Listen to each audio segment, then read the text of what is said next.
Hi friends, welcome to Brinda's vision. இன்னைக்கு ஒரு முக்கியமான வீடியோ பார்த்துட்டு வீடியோ பிடிச்சா லைக் பண்ணுங்கள், சப்ஸ்கிரைப் பண்ணுங்கள். ஸோ நான் இது இப்போது நம்ம சாரீயில் நானும் சேல்ஸ் பண்ணுறேன், நீங்களும் ஆன்லைனில் பர்ச்சேஸ் பண்ணுவீங்க, ஆஃப்லைனில் பர்ச்சேஸ் பண்ணுவீங்க. ஸோ எந்த மாதிரி சாரீ எடுக்கக்கூடாது அப்படின்றதுக்கு தான் என்னோடய பர்சனல் எக்ஸ்பீரியன்ஸே உங்களுக்கு சொல்ல போகிறேன்.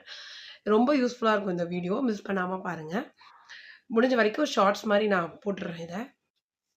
ஸோ இந்த சாரீ நான் எங்கே எடுத்தேன் அப்படின்னு சொன்னால், இந்த சாரீ பார்த்தீங்கன்னா ஒரு டிஷ்யூ சில்க், அதாவது க்ரஷ்டு டிஷ்யூ. இதெல்லாம் நான் கொடுத்து ஸ்டிச் பண்ணேன். ஆக்சுவலாக சாரீ எடுத்தப்போ எனக்கு தெரியாது இந்த சாரீ என்னால் போட்டுக்க முடியாது, அதை கட்டிக்க முடியாது அப்படின்னு சொல்லிட்டு. ஸோ இது டெம்பிள் த்ரெட்டில் எடுத்தேன் நான் இந்த சாரியை. ஸோ ராஜகீழ் பக்கத்தில் இருக்குது. என்னோடய வீடியோ ஏற்கனவே பார்த்துருந்தீங்கன்னா தெரியும், ஒரு ஆஃப்லைன் ஸ்டோரில் தான் எடுத்தேன். ஸோ பாருங்கள் எவ்வளோ டிரான்ஸ்பரண்ட்டாக இருக்குது அப்படின்னு சொல்லிட்டு.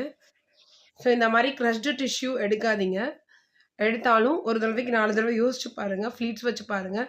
எனக்கு இந்த சாரீ ஃப்ளீட்ஸ் வச்சாலுமே டிரான்ஸ்பரண்ட்டாக இருந்தது. ஓகேவா? ஸோ அதனால் இந்த மாதிரி சாரீஸ் எடுக்காதீங்க. ஆக்சுவலாக இதோட ப்ளவுஸை பார்த்துட்டு நான் எடுத்துட்டேன். இதோட ப்ளவுஸ் பாருங்கள், ஒரு ப்ரொக்கேட் ப்ளவுஸ். இந்த ப்ளவுஸை பார்த்துட்டு ப்ளவுஸ் என்னமோ நல்லா தான் இருக்குது, லைனிங் போட்டால் ஓகே. பட் சாரீக்கு நம்ம அந்த மாதிரி ஆப்ஷன்ஸ் இல்லை. பாருங்கள் எவ்வளோ டிரான்ஸ்பரண்ட், ஹேண்ட்ஸ் வச்சு காமிக்கிறேன், எவ்வளோ டிரான்ஸ்பரண்ட்டாக இருக்குது பாருங்கள் ஃப்ரெண்ட்ஸ், ரொம்ப டிரான்ஸ்பரண்ட்டாக இருக்குது. அதனால இந்த மாதிரி சாரீஸ் எடுக்காதீங்க. மோஸ்ட் ப்ராபப்ளி இந்த மாதிரி சாரீஸ் எடுக்காதீங்க. இது ஃப்ளீட்ஸ் வச்சாலுமே டிரான்ஸ்பரண்ட்டாக தான் இருக்குது. உங்களுக்கு நான் ஃப்ளீட்ஸ் வச்சு காமிக்கிறேன். ஃப்ளீட்ஸ் வச்சாலுமே எனக்கு டிரான்ஸ்பரண்ட்டாக தான் இருக்குது.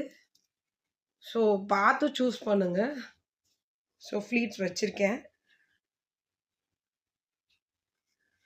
ஓகேவா? ஓரளவுக்கு வச்சுருக்கேன் பாருங்கள். ஃப்ளீட்ஸ் வச்சாலுமே எப்படி உங்களுக்கு டிரான்ஸ்பரண்ட்டாக தெரியுது. எப்படி வச்சாலுமே நம்ம நகரும் போது கொள்ளும்போது எனக்கு டிரான்ஸ்பரன்சி இருந்தது. ஓகேவா? ஸோ பாருங்கள், இந்த மாதிரி ஃப்ளீட்ஸ் வச்சாலுமே அவ்வளோ டிரான்ஸ்பரன்சி தெரியுது.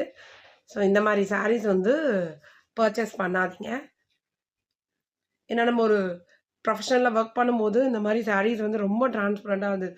அதாவது இங்கே கூட உங்களுக்கு அவ்வளோவா தெரியல, இடுப்பு சைடு பின்னாடி அந்த இன்ஸ்கர்ட்லாம் போடுவீங்கள்ல, அதுலலாம் ரொம்ப டிரான்ஸ்பரண்ட்டாக அப்படியே காட்டுது. அதுக்காக தான் சொல்கிறேன், பார்த்துக்கோங்க. இந்த சாரீ